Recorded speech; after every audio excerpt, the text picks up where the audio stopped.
Okay, let's continue on part 2. So this time around, we are going regional, right? Because Net Fitness at your ninth branch, now you're considering to go regional yourself as well. And you also have ex-business in Jakarta. Yes, exactly. Yeah, so in one line, maybe could you summarize how different it is to do business in Jakarta versus Singapore? It's night and day. Oh, wow. It's night and day. Where do we start? Okay, so as I mentioned earlier, right, there's like 3 parameters. There's the legal framework that setting up an entity business, writing contracts, all that type of stuff that comes along with setting up an entity and accounting and all that stuff. Then you have customers, actually gaining market share, the Indonesian customer and what different customers there are. And then you have the workforce, which is hiring Indonesians and then building an Indonesian team. Where do you want to start? Let's start with language. Language. Okay. Do you speak bahasa? Bisa sedikit. Oh, you do? Aku bicara bahasa sedikit. Let's just stick with that. It's like I speak French. Yeah. Bonjour. That's like what I it can is. understand more. Bonjour. I'm Sorry. a bit rustic. It's a bit rusty. But my family, for example, who's based in Indonesia, they speak bahasa almost fluently now. Oh. Yeah. Okay. So you decided to go into Jakarta because of your family? Yes. So my family was based there after my job in New York kind of stopped. And then I was like, okay, do I stay in New York or do I go over to Indonesia? Wow. You're a globetrotter. Yeah, it was a big choice, but ultimately what it came down to is I wanted to build something and startup capital or to start something, it's cheaper in Southeast Asia than in New York. Oh, and okay. so I would have more opportunity to do things in Southeast Asia, and that's why I came over. I see. What were you doing in New York? I was a web developer for a while. Oh, okay. So I studied comp sci and philosophy and then got a gig like while I was in college as a front-end web dev. And then very quickly learned, because there was no AI back then, nothing to assist you. Yeah. There was just Stack Overflow. Yeah. And I very quickly learned that I was not the best engineer. And that the barrier to entry to become very, very good and get like jobs at FANG and stuff like that was just not in my cards. Or I see. Not to say that I like self-limiting, but the amount of effort I would have to put in to get to that point, I wanted to divest into something else, to building something rather than just honing the skill. So that's why I decided to move. So was the decision for you a very big decision? It was huge. Like I had all my friends there. I had a relationship that I left. You left a relationship Yes. to build something in Southeast Asia. Yeah. There's some commitment, man. That's huge commitment. It was a big step, a big gamble too. Because like at that point, like be very honest, like when you're a teen or like 18, no, okay, you were like 21, but you're basically like a kid still, right? Like you're 21, you're in love, you're like with a bunch of your friends, and everyone's working, and you're like, I could just work. But then in your mind, you're like, I could do career-wise a lot more if I move. And then it's like, do you choose career and potential financing or like money basically? Or do you choose friends and love? It's like, That's a philosophical question. Not to get too deep, but like basically it was a tough choice. And I, at that point, I was thinking that career is probably the more important thing at that point in my life. So I decided to move. Did your family support it? Yeah, they did. They were open about either choice, but they did present like, look, there's this opportunity here. Like we have this idea. I had 2 brothers already in Jakarta. And then one of my older brothers was like, I need help running this. So you can either stay or you can run this with me. Okay. And then that's when I took the opportunity to go. I see. And do you remember the moment you first landed in Jakarta? Yeah, I did. I was like, holy shit. What did I get myself in? But I've been to Jakarta before, like, because while I was still in high school, like they had already moved there. So I've been back a few times. But the one thing I remember is when I was still in high school, when they moved to Jakarta, I was like, I don't want to go to school here.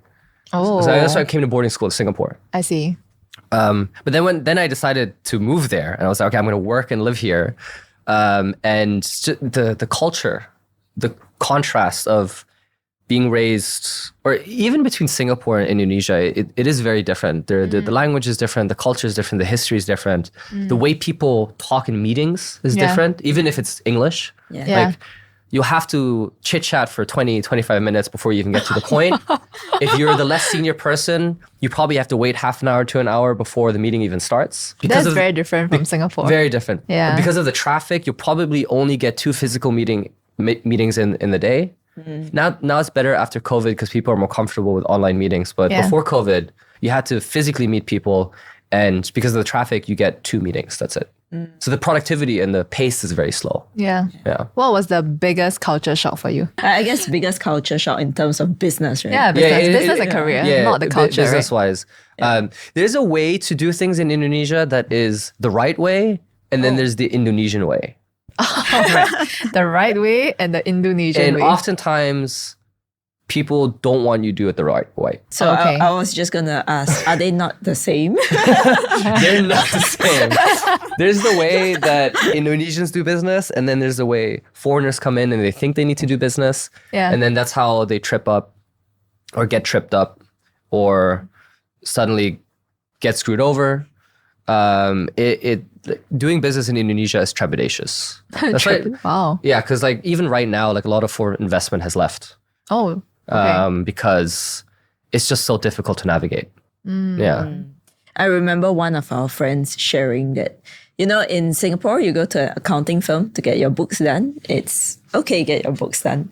When you go to overseas and you get your books done, they say, oh, there are 2 sets of books. One for showing and one for the real records. So that is very different in So that they sense. put it in their offering, in my accounting offering. I'm not going to say anything directly, but like, there's things like that. There's also, it depends on what business you're in, right? Like if you're in import-export, there's a lot of restrictions because Indonesia is generally a very protectionist country when it comes to their regulations. So getting anything exported is very expensive and it takes a long time. Okay. So what do people do? They go the Indonesian way instead to, make sure it arrives on time. I see.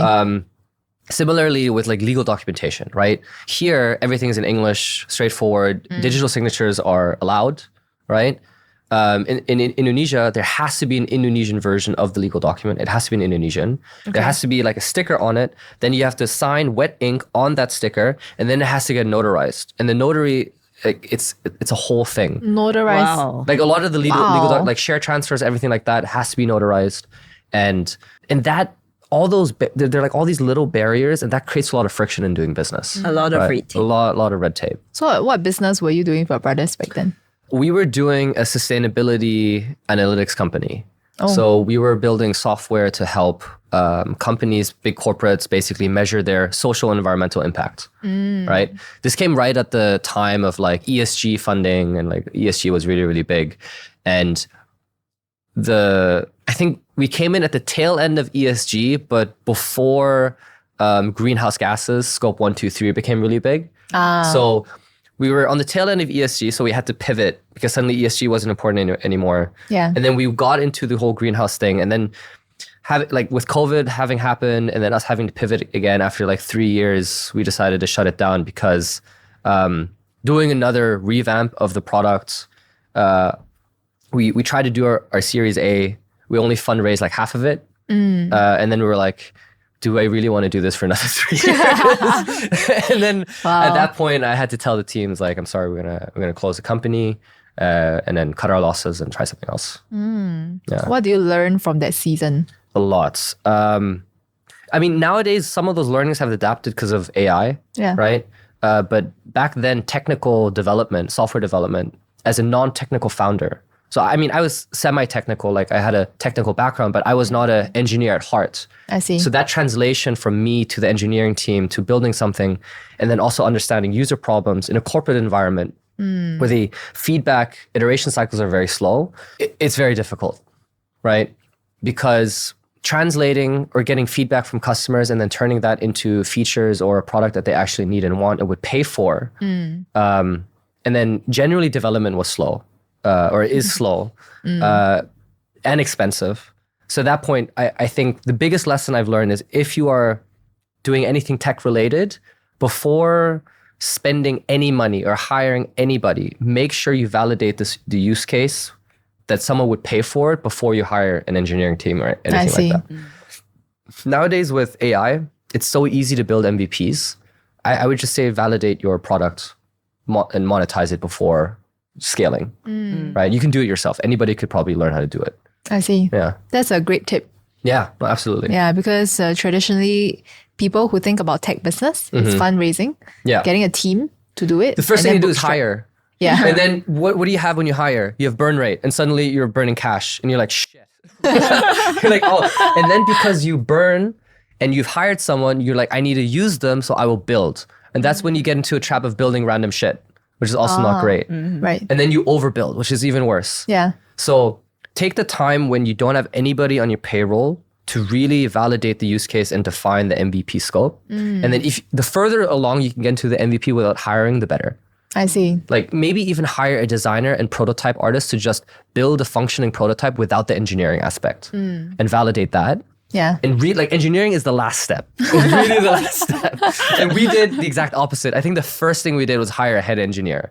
Oh, wow. And Head engineer. Like a senior engineer. Wow. Who was like, okay, I can build stuff, but what are we building? And then I was like, I thought you were going to help me with that. So a lot of lessons, a lot of money burns. But I tell my brother this was our MBA. So we don't get to go to business school anymore. That's a great mindset to have. Is our MBA. So of those lessons that you learned, what do you implement in the business that you're running? There's actually quite a bit. It's a great question. The first thing we do is there's actually a lot of things in like the whole tech agile development that I actually really like. So we work with Standups 3 times a week. So in the morning, we have like 15-minute meetings between the HQ team where we all just align on things that we have done, need to do, things that we need more clarification on, and things that are blockers. We take 50 minutes out of the day to just help clarify. And if anybody needs any unblocked or reprioritized, that's our chance to do it. We do that 3 times a week. I see. The other thing that I overtook is OKRs, which is objective key results. Yeah. So it's a very important thing because a lot of times when you don't have that, teams and organizations become very output focused, like effort focused, but really what you're looking for is outcomes. I see. And it's about defining not just the statement, what is the outcome, but breaking down that outcome into actionable and measurable results that then the team can be held accountable for. I want to slow that down because I thought that was a great line. Teams get very busy with efforts, but not with outcomes. Yeah. So other than your daily stand-ups, what do you do to make sure their mindset is on the right track? Bi-weekly, it used to be weekly. Bi-weekly, we have OKR meetings where we basically go through, it's very simple. It's just an Excel sheet of all the business objectives that we have in plain English, and then the key results that identify that business objective. And then we have quarterly targets that we measure, right? And then we go through that once every 2 weeks. And honestly, it's about just putting in the effort to sit down with your managers or team, or whoever takes ownership over that key result, who has that scope, about what it means for that to be done or achieved, and what that representation is. And where large organizations, I think, are less efficient than smaller organizations is that they set those targets and then for a whole quarter, they don't change them, right? But the thing is, as you are actually achieving the objective, the definitions of what the key results are can change by week because the goalpost moves. Like as you are learning more things, like actually this is not a good KPI or representation over this target. So actually we should adjust it. So that iterative bi-weekly meeting is not just have you achieved your target, but is this target still relevant or do we need to adjust it? So That's a how great you, point. That's how you have to stay agile. Yeah. Okay. Any other points that you applied? OKRs, stand-ups. We don't really use sprints. I mean, back when you do like tech development, you have like 2 week sprints, but you don't really need that in a non-tech environment. I think those are the 2 main key ones, I would say. Yeah. Pretty efficient. I mean, that's what we are doing in our company as well. Well, that's great. Every week we have this thing called breakfast with Superseed because we like food, right? I'm Singaporeans. So we'll do an OKR sharing and then we will get everyone who's accountable to share about their OKRs. And have they reached it? Have they any challenges or is there a need to tweak it? Yeah. So very aligned with what you mentioned. I thought of the third one that I took over, hiring process. Oh, okay. Share right. I used to suck at hiring. I think the way I hired a designer for my first team, I was like, I had saw their portfolio and it's like, oh, okay, so you did this? Great, it looks good. Can you tell me a little bit about your experience? Okay, great. And like that was basically kind of it, just kind of like a qualitative talk. And now when we hire for our team, it's a 3-step process where there's a field check, just like a sense check interview, a 20-minute call. Then there is a case study where we have to define, or the manager who's hiring, they have to define the technical skills required for the job and then have to develop a case study that tests those technical skills. Right. And then the third is a meeting in person, if we like the case study, the result, where the applicant comes in and walks us through it. And then we question them on as if this was an actual project they were doing. And we would just question them and see how they would brainstorm with us. I see. And then based on this 3-step process, you weed out a lot of people that aren't in the right mindset or don't have the right technical capability. But that 3-step process, that took years to kind of hone and develop. How do you, in what step do you ask questions with regards to the fit for the culture? The fit for the culture and for us is broken down into our leadership principles, right, that we talked about, right? So like growth mindset, making sure, bob it, right? So being curious, being detail oriented, the fact that ownership comes more later, like once you actually get onboarded. Yeah. But growth mindset is a big one, right? Especially in the testing. Like if I challenge you on something that you don't know, how do you react to it, right? It's actually Zaki who's sitting there. He's our videographer. I ran him through this process. Oh. And he was one of many applicants that came in, and we gave him a few things to do. We gave him something to shoot, something new. We gave him a calendar to create and to come up with like a list of ideas, right? And then you can see how people think and how they structure these ideas and how they structure the information. Yeah. And then when it comes to actually sitting down in person, you ask them, okay, why do you think this idea is good? Why do you think it's going to work? Challenge it. Challenge it, right? So you know it's not from ChatGPT. Yes, I was just going to say that. I think it's even more important nowadays. Oh, I mean, absolutely. there's so many of the interview processes and the videos that are literally showing people with the screen and ChatGPT next to their side. I encourage people to use LLMs and ChatGPT. Yes, for sure. But you have to use it to ameliorate your capability and not replace it. Yes. Right. So I actually recently, like 2 weeks ago with my team, we had like an AI session where I presented a presentation like this is everything that's capable with AI. I won't hire anybody anymore. You guys have to increase your leverage with artificial intelligence. We see how far we can get with that. Because I think with the AI boom, SMEs will explode in capability.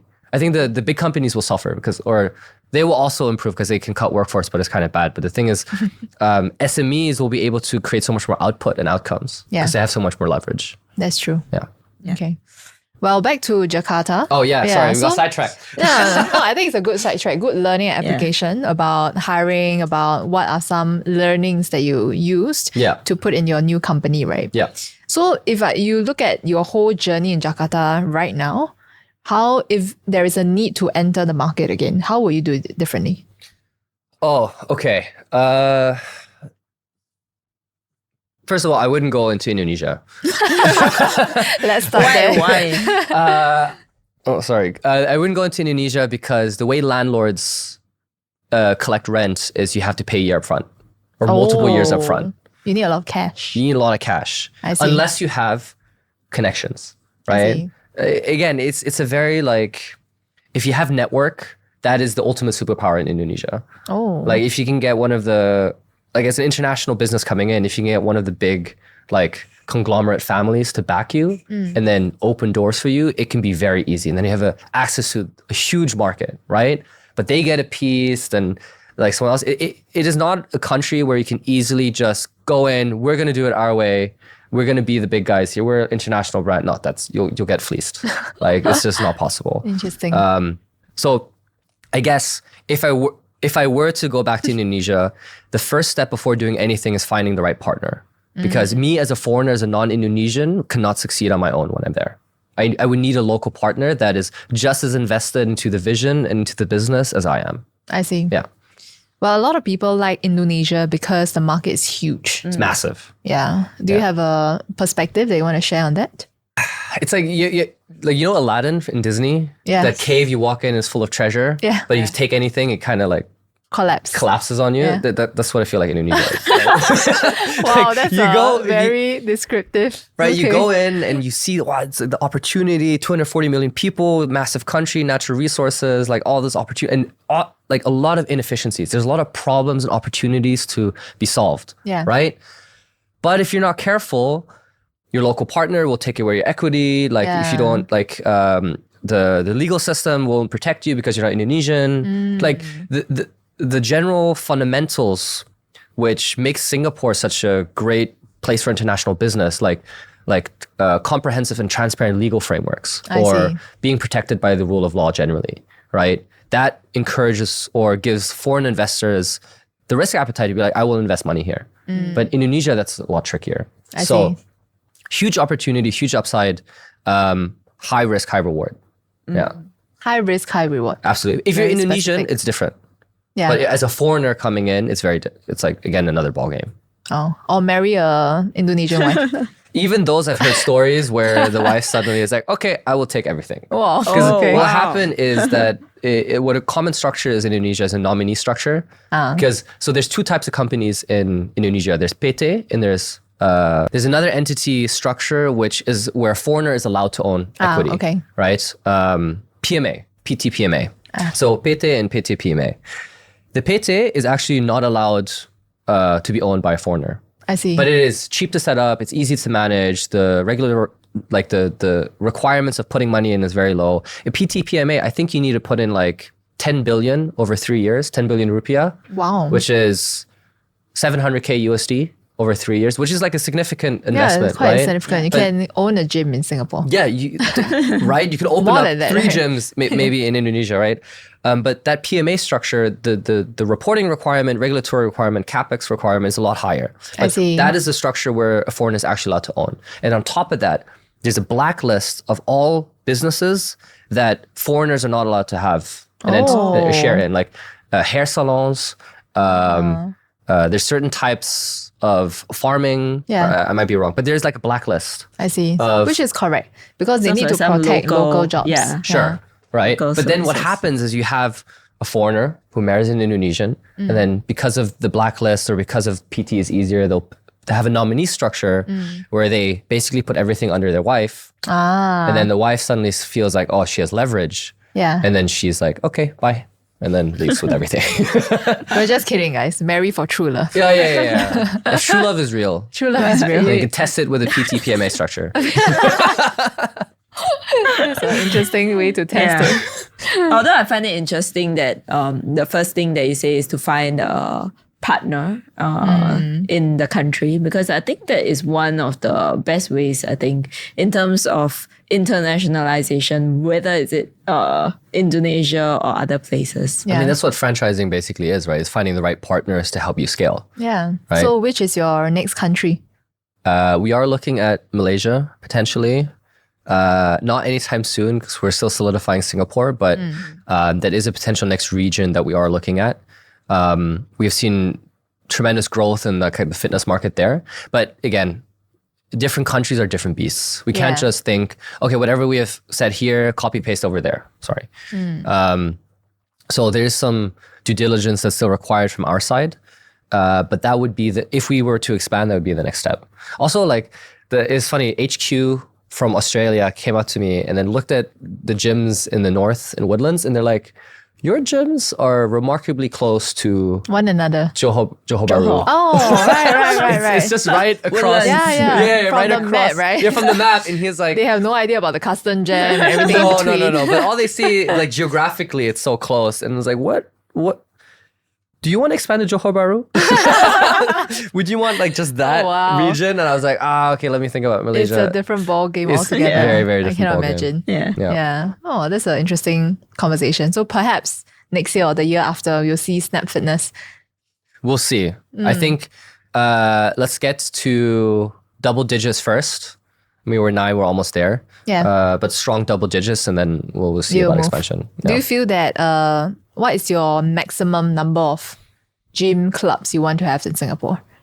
Look, I like as much as I think like there's brand fatigue, there's still opportunity there. Like Singapore is not the largest country in the world, Of course. Right. So The smallest. there is an inflection point where suddenly it doesn't make sense to build more. I don't think there's space in the market to have another player build 100 gyms, unfortunately, as much as I'd love that. Yeah. So I think somewhere between like 40 to 60 is a healthy amount, right, over the next few years. And my vision is that the select few entrepreneurs that I've brought on that journey would then use this like cash machine that they've built to then expand internationally, right? Like I'm kind of building the entrepreneur army here, right? And then once they're ready, I'm like, all right, let's take us to another country and then build the empire there. Like that would be, I think, really the dream. Yeah. You mentioned earlier that when you started the first Snap Fitness in Singapore, it felt like David versus Goliath. It still is. Still very much. Could you David elaborate a versus little more Goliath. about that? Yeah, sure. Like when we first came in with our first location, and also it's funny because Snap Fitness came from the same town as Anytime Fitness. Oh. They're from the Town same meaning? Like they're from the same city, like born and raised in the same city in the US. Oh, okay. They were like brother-sister competitors since day one. Wow, interesting. Right? And look, the business model is very similar. They're both 24/7 commercial gyms, right? Yeah. So I go into a market where there's basically 100 plus locations of my competitor, and I'm trying to come in with a basically almost homogenous product, and I'm like, okay, somehow we'll make this work, and we'll make this better, and I think people will like this. Yeah. It's a big mountain to climb because the hypothesis is like, even though there's 100 something locations out there of this other thing, I think we can do this better. What gave you the conviction to say that? Youth. Youth. just a general optimism of you know what, I think it's possible, and oftentimes it can be as simple as that, to just give yourself faith to go ahead. Yeah, I see. Sometimes they do say that ignorance is bliss in a certain way. Ignorance is bliss. I mean, I had a failed business before, so I think what I was looking forward to is going into a business that had consistent cash flow, wasn't constantly worried about fundraising with VCs, I see. wasn't pitching it. I didn't have to explain to people that this is how the business works, so this is the market. I could people saw, yes, this is a profitable business, this business model works. It's more about why you. It's about selling I get you. me. So And the market is already there. the market's already there. So the difficulty before I had was I need to convince people about the business model or the market. Now I just have to focus on, do you have faith in me to build this brand out? I see. Right? And for that, I think I had faith in myself to be like, I have the capability to sell myself. Be like, yes, invest in me. So how did your first one go? Did you self-fund it or partly, or do you get investors? It's a bit of a combination, but I think it relatively went really well. The first location is one of our largest locations. It won't be for long. There's a bigger one coming around the corner. Wow. But it is one of the largest locations. It is gearing a little bit to that 3-year mark where there's renovations needed. So it's not the newest anymore. Yeah. That is something that we're looking into for sure. Because again, maintenance and quality control is something that's at the core of us. And I've been getting messages or seeing Google reviews, and I'm just like, okay, this club is due for a bit of a renewal, right? Okay. And it's important to have and keep that faith with the customers, because otherwise, if they believe in your dream or believe in your value proposition, you got to deliver on that promise. Yeah. Right. Yeah. Yeah. So it's interesting you keep talking about customers feeling valued, customers to deliver the value proposition that you promise the customers. How important do you think having this mindset is for business? Oh, it's everything. Well, again, it depends what business you're in. I think in a commercial gym business, what people forget, or what I think people have forgotten, is it's not about the gym. The gym, well, yes, partially. It's about location. Yes, partly, yes. Location is 95%, right? 95%. And then, but you can have 3 gyms around you that kind of have similar value propositions. But then really it's about the people, right? That makes the last 5%. And that's how you can go from an okay gym to a great gym, to changing people's lives and making them feel like they have a second home, which is building that routine and being like, I think the story that I always have in my mind is parents who are getting around that 50, 60 years of age and then suddenly can't really keep up with their kids anymore. And then they realize, oh shit, like I need to exercise and because I want to be able to also and play around with my grandkids, right? And that seeing that journey and having a great team that enables that transformation, that's a great story. Wow. Yeah. Fantastic. Yeah. I want to add on the part because earlier you mentioned homogeneous products, homogeneous service, right? And you akin that previously in our conversation to Singapore Airlines. Yes. Yeah. Yeah. So could you share a little bit more about that? Of course. So this kind of thinking came from, I took this idea from the expo actually that we went to, the Beyond Active Expo. There was a private equity player that was a panel speaker and he was giving the case study of Acrotix, which is the... Acrotix, maybe I'm saying it wrong. It's like that luxury fitwear in China. Architrix? Architrix? I don't know from China. I know US brands, but not too familiar. Architrix, but they're known for these types of shop stores. Oh, wow. Right? That's interesting. Okay. And we'll put the photo here. Yeah, we'll share it later. And the case study from this private equity player was saying that these guys blew up and they got bought by private equity because they didn't benchmark themselves to Lululemon or other fitwear brands. They said, how can we be like LV? How can we be like the Prada? How can we LVMH, Pradas of the world, right? How do we get to that customer experience? So benchmarking is really important, that you not just only do it within yourself, but you do it outside of your industry. To not just say who does this the best within my market segment, so who does this the best in the world? I see. Right? So taking that parallel, our team kind of took that in. We're like, okay, we're in a customer service. We're also sales-based, but customer service is kind of our core focus. Who do we think in our environment does that really, really well? And I was immediately thinking about the Shangri-Las, Four Seasons, and then Nick came up with like, what about Singapore Airlines? And it's like, it's great, right?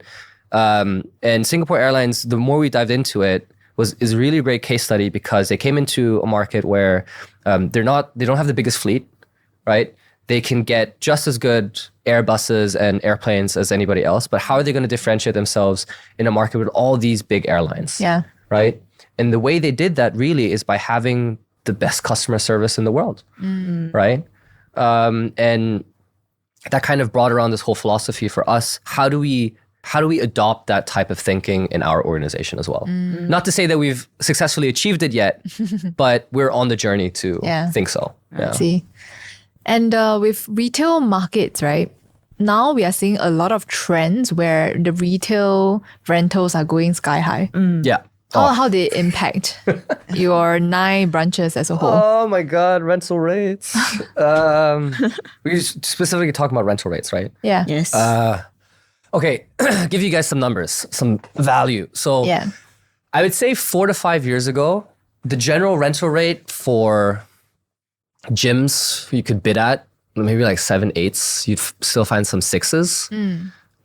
We're in the 11s and 12s right now. That's double. Yeah. 40% more. Yes. That's crazy. Yes. Oh my goodness. To win bids, nowadays, if you find something around 8 or 9 and it's a good location, I jump on it. I say, let's go. And the size is about 3,000 square feet. Anything right, from 3,000 to like 6,000. I see. Okay. Right? So, I mean, there are gyms out there that have $50,000 to $60,000 in rent every month. And that also means that it's not just the rent, it is the security deposit, which is just 180,000. Oh my gosh. So 3 months rent, or if you have a 4-year lease, it's 4 months rent of just money, cash that's not available to you. It's not an expense, but it's on the balance sheet. It's just locked in. Yeah. I see. And it's just the capital outlay exponentially increases as rental rates increase. And I think it's not to put the blame on anyone, but it's certain international entrants that came in and really just jacked up the rental rates. In layman terms, you could say spoil the market. Spoil the party a little bit. Yeah, spoil the party a But bit. it affects customers negatively as well because of course. as rental rates increase and our yields decrease, obviously as business owners, we have to manage our risk. So we have to increase our prices as well. And then that falls then onto the customer, right? There's only so much that we can absorb to be like, okay, we really need to increase our prices, right? Yeah. That on top of inflation, on top of everything else, like rising cost of goods, our gym equipment's gotten more expensive. So generally things just have gotten a lot more expensive. Yeah. And it's unfortunate that for customers, these types of gyms are not as accessible as they used to be. Yeah. So do you change your model or do you change your business model canvas in any way? Well, I increased structurally the capital requirement for franchisees for them to be onboarded. Okay. Because I think it's financially irresponsible to let someone underfunded do this. Because the likelihood of... So the general outlay for an investment into a gym is obviously a big chunk at the beginning to build it and get it funded and all that stuff. Yeah. But actually a huge chunk is the working capital required to survive until you become profitable, right? So that timeline, which usually is like 6, 7, 9 months, you're bleeding for 6, 7, 9 months. So you might need $150,000 to $180,000 just to survive to hit profitability. Wow. Right? And what happens is people who are underfunded might have enough, think they have enough, like, oh yeah, I'll set up the gym, fit out costs, I can get that all covered. But then they don't have enough working capital to actually survive to profitability. Yeah. That's where most gyms fail. I see. So I would really like any future franchisee to think about, if I'm going to do this, do I have enough capital to burn for at least a year, right? The other thing is, if this goes to zero, because it can go to zero, do I have other investments or safe nets? That's another thing that we do. If I've met a family that wanted to put their entire life savings into this. I was like, I can't do that. I'm so sorry. Yeah.